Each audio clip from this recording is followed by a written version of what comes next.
Spiritual warfare. What you up to now? Day 3125. Sharon Horne-Ellstrom here, documenting my journey, sharing lessons learned, the good, the bad, the beautiful, I call it, instead of the good, the bad, the ugly. Because guess what? As soon as we become aware of something and that it's not serving us, meaning it's a little bit of warfare against our spirit, or it's causing a negative impact on us, we have the personal power and ability to change it. And that's an example of flipping out the good, the bad, the ugly, and replacing it with the good, the bad, the beautiful. Has that made a difference in how I see things? Absolutely. Has it made a massive difference in how I see things? I don't know. The jury's still out, but I believe that it will make a difference in how I show up in the world, how I show up, what I do, what I say, what I focus on, what I pay attention to, what I'm present for, what I choose not to participate in, all because of a little teeny change in perspective, a change of mind, a change of point of view, a change of ideas or thoughts or filters of how I choose to see things. Well, today we're talking about, of course, supersized challenges. This year's challenges are the Supersize You Annual Challenge for Personal Development and Growth, as well as Supersize Your Business Annual Challenge. First year I've done an annual challenge in my Supersize Your Business community and group, and I personally think it's fun. I don't know if people think it's too much. Probably most people tell me I can be too much sometimes. And I'm okay with that because we all just have to be ourselves, right? And work with who we are and our spirit and what makes us feel good and what feels right for us. So today in the Supersized Businesses, obviously we're talking about spirituality all this month and spiritual warfare. And I wasn't going to use that phrase because I think it sounds and focuses on the negative. It's like the war on anything just creates more of the thing that we don't want. And so I say, let's flip that out and say, what is the war on prosperity, abundance, making the world a better place, feeling and being authentically ourselves, whatever is important to you. Maybe you don't have to have a war on it, but if that works to trip you and help you psychologically or mentally or spiritually, do it, right? We have to do what works for us. So today was all about boundaries, lines in sand, core values, and how we live in alignment with them or choose not to. And what happens when we don't. It can be in any area or aspect of our life. Something might be off, meaning it isn't really for us. If it makes us feel any negative emotions, guess what? That is the warning sign that it is not for us. If you're in a relationship that feels more negative than positive, guess what? That relationship is not for you.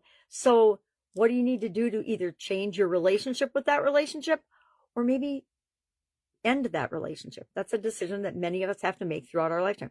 Actually, almost all of us have to, because chances are the first relationship we're involved in, any type of relationship, friendship, partnership in business, partnership in life, it might not be the right one for us, but we think it is at the time, right? Remember when you fall in love and everything's hunky-dory and we align and we agree on everything? That's not always the case, right? Sometimes we have blinders on and we don't see where we don't have a core values match, and we actually have a huge mismatch that isn't something that we can give into. I have core beliefs that are my line in the sand, and I'm not going to give into those. I will not compromise those for anything, right? My kids will, and my family will always come first, no matter what. If there's a decision that involves something that will negatively impact my family nowadays, the answer is just no. Right? It's a hard no. It's not even a question.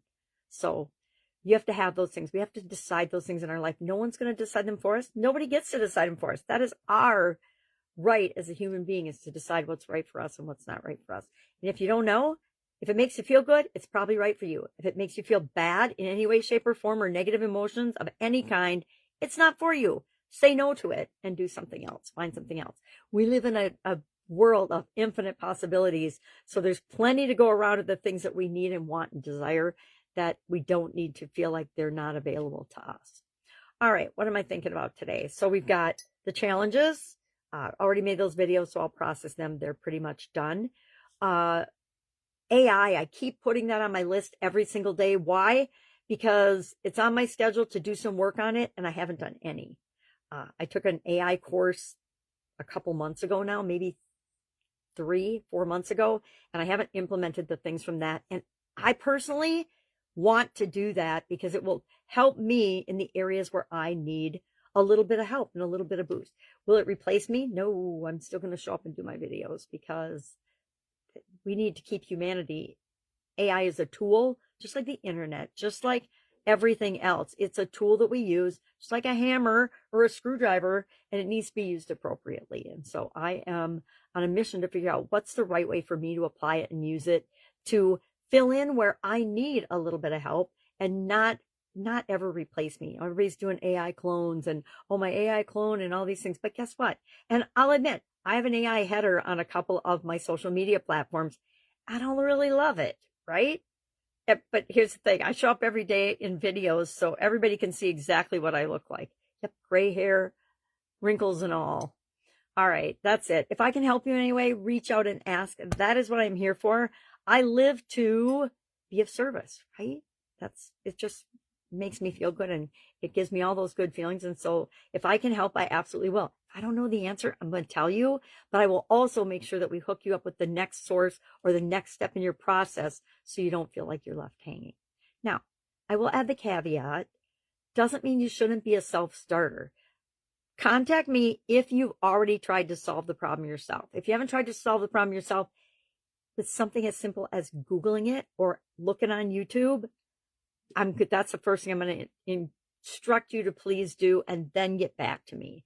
Because guess what? We always know the answer to our own questions. We always know the answer to and the solution for our own problems. We just don't always let ourselves see it.